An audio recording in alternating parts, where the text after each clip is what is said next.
Judul materi kita hari ini yaitu kedatangan sekutu serta perjuangan mempertahankan kemerdekaan. Ada dua bentuk perjuangan yang dilakukan bangsa Indonesia dalam mempertahankan kemerdekaan. Yang pertama, yaitu dengan menggunakan kekuatan senjata. Yang kedua, dengan cara diplomasi. Setelah memproklamasikan kemerdekaannya pada tanggal 17 Agustus 1945, bangsa Indonesia menghadapi tantangan baru, yaitu masuknya sekutu ke Indonesia yang dibarengi dengan nikah atau yang dapat juga disebut sebagai Netherlands Independent Civil Administration, yang saat itu merupakan perwakilan dari pemerintahan Belanda. Sejarah saat itu mencatat bahwa sekutu dengan sadar membantu misi nikah, padahal hal itu bukanlah tujuannya datang ke Indonesia. Yang mana tujuan nikah atau Belanda datang ke Indonesia yang pertama yaitu untuk menerima penyerahan Jepang. Yang kedua, membebaskan para tawanan Jepang yang berasal dari Eropa. Yang ketiga, melucuti dan memulangkan tentara Jepang. Yang keempat, menegaskan serta memelihara kondisi damai untuk diserahkan kepada pemerintahan sipil. Yang kelima, mencari informasi tentang para penjahat perang Jepang untuk selanjutnya diserahkan ke pengadilan sekutu.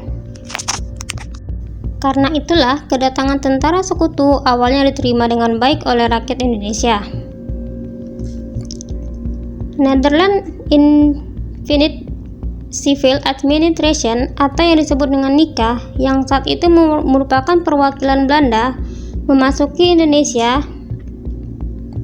Mereka memasuki beberapa wilayah Indonesia yang terutama daerah. Karena itulah, kedatangan tentara sekutu awalnya diterima dengan baik oleh rakyat Indonesia. Netherlands Independent Civil Administration atau disebut dengan nikah, yang mewakili pemerintahan Belanda, memasuki beberapa pintu wilayah Indonesia, terutama daerah yang merupakan pusat pemerintahan pendudukan Jepang seperti Semarang, Jakarta, dan Surabaya. Semenjak Jepang menyerah tanpa syarat kepada sekutu pada tanggal 14 Agustus 1945, maka secara hukum Jepang tidak lagi berkuasa di Indonesia. Hal ini mengakibatkan Indonesia berada dalam keadaan vacuum of power atau tidak ada pemerintahan yang berkuasa, dan waktu itu dimanfaatkan sebaik-baiknya oleh bangsa Indonesia untuk memproklamasikan kemerdekaannya. Dalam kenyataannya, kedatangan tentara sekutu di daerah-daerah selalu menimbulkan insiden yang mana tentara sekutu sering menunjukkan sikap yang tidak menghormati kedaulatan bangsa Indonesia. Yang mana hal itu tampak semakin jelas bahwa nikah ingin mengambil alih kekuasaan di Indonesia. Hal inilah yang kemudian memunculkan beberapa pergolakan dan pertempuran yang terjadi di daerah, seperti pertempuran yang terjadi di Surabaya.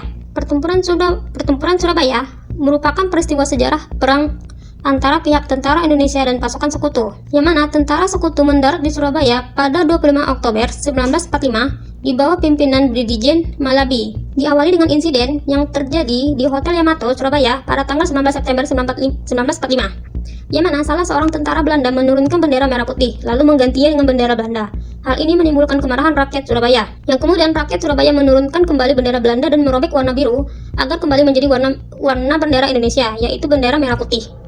Berikutnya yaitu pertempuran Ambarawa. Pertempuran disebabkan dikarenakan adanya penindasan dan teror terhadap penduduk Magelang yang ditimbulkan terhadap perlawanan dari TKR atau Tentara Keamanan Rakyat, yang mana perlawanan ini terjadi sejak tanggal 25 November 1945 sampai 12 Desember 1945.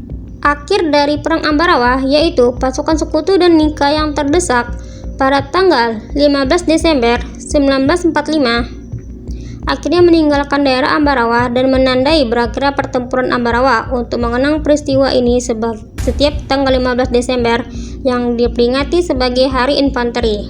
Yang berikutnya yaitu pertempuran Bandung. Pada bulan Oktober 1945, pasukan sekutu dan nikah mulai datang dan melakukan pendudukan terhadap kota Bandung. Pertempuran terjadi pada tanggal 23 Maret 1946, yang mana pihak Sekutu dan Nika mengeluarkan ultimatum untuk mengosongkan kota Bandung. Komandan Divisi 3 Siliwangi Abdul Haris Nasution bersama pemuda mengambil inisiatif untuk mengosongkan kota Bandung dan membakar seluruh kota beserta infrastruktur penting pemerintahan ataupun militer pada tanggal 24 Maret 1964.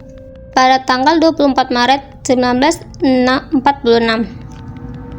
salah satu tokoh yang berperan dalam pertempuran ini adalah Muhammad Toha yang harus gugur ketika pasukan meledakkan gudang misium milik Nika di Bandung Selatan. Peristiwa ini kemudian dikenal dengan peristiwa Bandung Lautan Api. Baiklah, itu saja untuk materi kali ini. Sekian, terima kasih.